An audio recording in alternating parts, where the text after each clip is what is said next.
जय हिंद दोस्तों, स्वागत है आप सभी का आपके अपने यूट्यूब चैनल जैकपुर पे। तो रटना मना है सीरीज में आज हम हिस्ट्री का क्वेश्चन जो करने वाले हैं वो है मौर्य साम्राज्य के पतन का क्या कारण था। ये सवाल काफ़ी इंपॉर्टेंट है और कई बार एग्जाम में रिपीट हुआ हुआ सवाल है और आपने देखा होगा ये सवाल आपके हर बुक में मिल जाएगा, मॉडल पेपर में मिल जाएगा, प्रीवियस ईयर क्वेश्चन में मिल जाएगा। तो आज के इस वीडियो देखने के बाद आप बिना रटे बिना याद किए खुद से आप इसका आंसर आसानी से लिख पा रहे होंगे। तो वीडियो काफ़ी इंपॉर्टेंट है। वीडियो को लाइक करके चैनल को सब्सक्राइब जरूर कर लीजिएगा। चलिए शुरू करते हैं और देखते हैं क्या है। देखिए यहाँ पे कहा गया है कि इस उत्तर को आप एक छोटी सी कहानी की तरह समझना है। ठीक है, एक छोटी सी कहानी आपको सुनाया जाएगा, कहानी की तरह समझिएगा, पूरा पिक्चर इमेजिन कीजिएगा ताकि आप एक बार वीडियो देखकर आसानी से समझ सकें और बिना रटे परीक्षा में लिख सकें। तो चलिए स्टार्ट करते हैं और दिखाते हैं आपको पूरी कहानी। ठीक है, एक समय भारत में एक बहुत बड़ा और शक्तिशाली साम्राज्य था। एक समय की बात है, भारत में एक बहुत बड़ा शक्तिशाली साम्राज्य था जिसे मौर्य साम्राज्य कहा जाता था। ठीक है, कोई दिक्कत नहीं।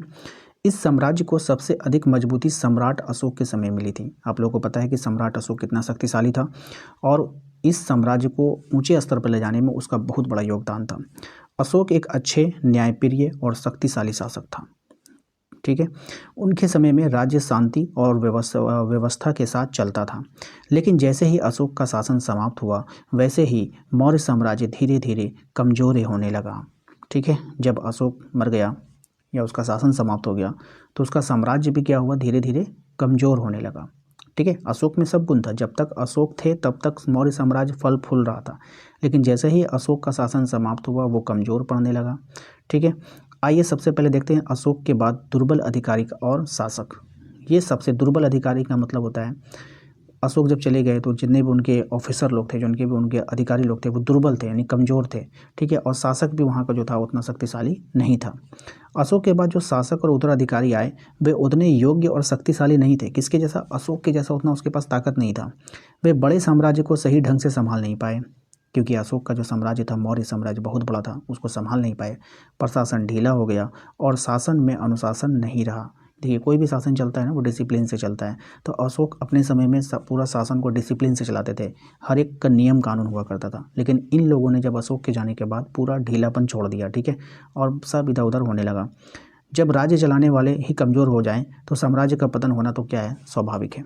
तो हम लोगों ने पहला कारण देख लिया इसका, अशोक के जाने के बाद साम्राज्य का ढीला पड़ जाना, प्रशासन का ढीला पड़ जाना। इसके बाद था हमारा मौर्य साम्राज्य में उत्तराधिकारी के निश्चित नियम का अभाव।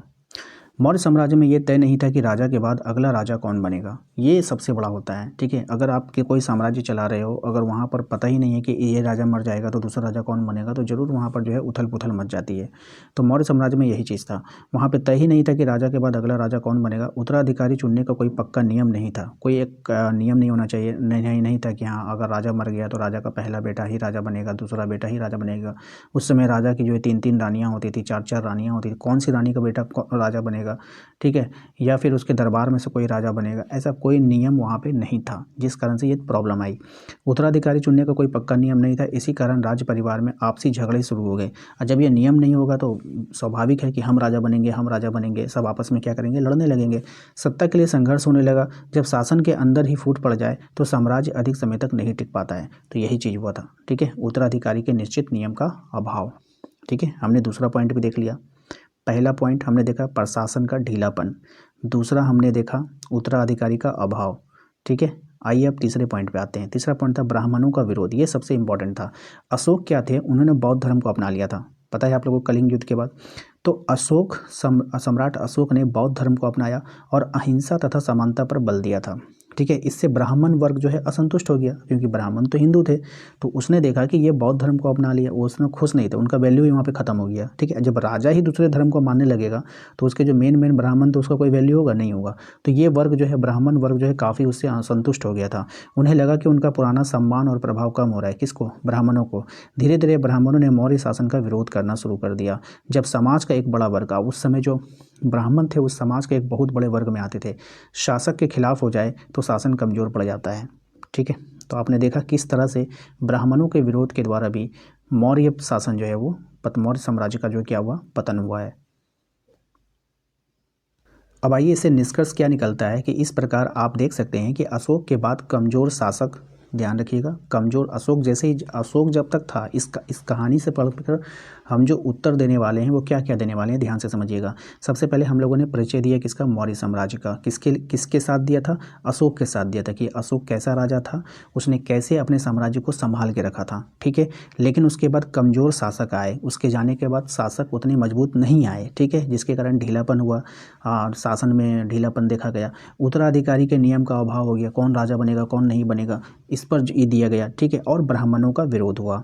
अगर आप देखे चाहें तो 3 बिंदु पर ही ये आंसर खत्म हो रहा है। पहला कमज़ोर शासक, ठीक है, दूसरा उत्तराधिकारी का अभाव, और तीसरा ब्राह्मणों का विरोध। अगर ये 3 पॉइंट पे आपने 3-3 लाइन ही लिख दिया तो 9 लाइन तो ऐसे बन गए, 9 लाइन तो ऐसे बन गए। और प्रारंभ में आपको मौर्य साम्राज्य का परिचय थोड़ा सा हमने आपको बता दिया था, वो आप लिख दोगे तो 12-13 लाइन का आंसर आपका आसानी से, बिना रटे आप आसानी से दे पाओगे, ठीक है। तो ये बिल्कुल ही आसान हो जाता है आपके लिए। तो विरोध इन तीनों के कारणों से मौर्य साम्राज्य के अंदर कमजोर हो गया। यही कारण था कि इतना विशाल और शक्तिशाली मौर्य साम्राज्य अंततः पतन की ओर चला गया, ठीक है। तो ये था हमारा आज का वीडियो।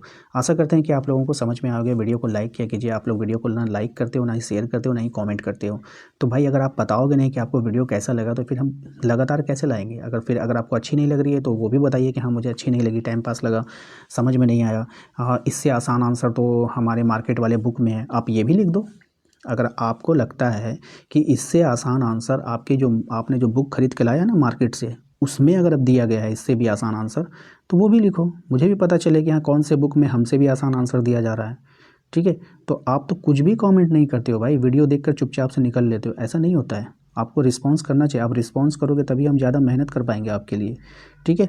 तो कमेंट किया कीजिए आप लोग। साथ ही साथ 1 जनवरी से जो है टेस्ट चल रहा है, आप लोग टेस्ट में ज़रूर शामिल हुए। इस टेस्ट में आप लोगों का जो है एनसीईआरटी के सवालों को शामिल किया गया है, जो कि आपके एग्ज़ाम के लिए मोस्ट इंपॉर्टेंट होंगे। टेस्ट जरूर दीजिएगा आप लोग। 1 जनवरी से 31 जनवरी तक जो है आप लोगों का टेस्ट चलने वाला है, पूरे 1 महीना। इसमें ज़रूर जुड़िएगा आप लोग, ठीक है। मिलते हैं नेक्स्ट अगले वीडियो में। Thank you.